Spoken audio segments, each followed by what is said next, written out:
ambiri tu amaganiza kuti akajambula ma clip kugwiritsa ntchito kamera yaikulu ija ndiye kuti popangira edit ndi ma computers kapena ma laptop, komano ndi phone yanuyo mutapangiranso edit ma videos pakuti mwajambulira kamera yaikulu. Because nanenso inalipo nthawi ina yake imene ndinajambula ma clip kamera yaikulu komano poeditira nalibe, ndi video yake inali iyi koma ndinayeditira pa phone ndi tayioneni.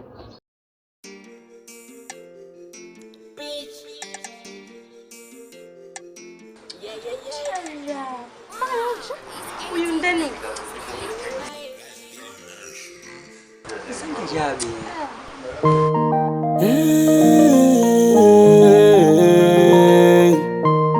Hey, mama. Mani yozana kokse.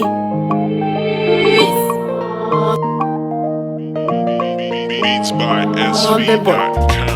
Kuyambila siku lomwe tinakumana, iwe ndine tinayamba kumvana, tinawuyamba ulendo wa muchikondi, mitima mwatu mutazaza chikondi, tikamaenda antu kumatisirira, kumatawona momwe wandisira, wandisiya ine nditalema, Purchase your tracks kukanika today. kupilila.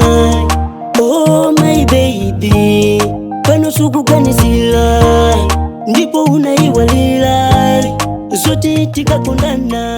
Ndi video imene mwayiona ndiye kuti tinajambulira kamera bobo komano tinayeditira phone.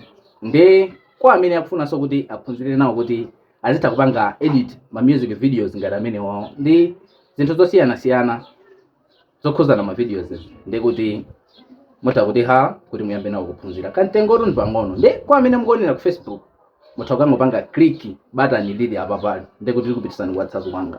Kwa amene mukuonera ku TikTok mutha kupanga click link yomwe ikubweresereni pa page iyi. Ndi pa page apa pali WhatsApp, ndi mukadina pa WhatsApp ndi kuti ikupititsaninso ni inbox, ndi kuti mukakwira muyamba nawo kuphunzira. Ndi tinetonaso video study.